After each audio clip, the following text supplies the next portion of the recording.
ஐயா, தண்ணீர் கலங்கும் போது என்னை குளத்தில் இறக்கிவிட ஆளே இல்லை ஐயா. நான் கிட்ட நெருங்கும் போது மத்தவங்க எனக்கு முன்னாடி இறங்கிடுறாங்க. அதனால என்ன பாரு, என்ன பாரு. நான் கேட்டது அது இல்ல. உனக்கு யார் உதவி பண்றாங்க, யார் உதவி பண்ணல, உன் வழியில யார் கொடுக்க வராங்க, இத பத்தி எல்லாம் நான் கேட்கல.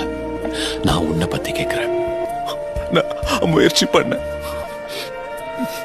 ரொம்ப காலமா எனக்கு தெரியும்.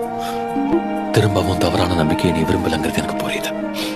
ஆனா இந்த குளம், அதுல இருந்து உனக்கு ஒண்ணும் கிடைக்க போறதில்ல. நிச்சயம் ஒண்ணுமே இல்லை. அது உனக்கும் தெரியும்.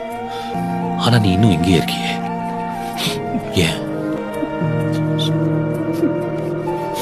எனக்கு தெரியல.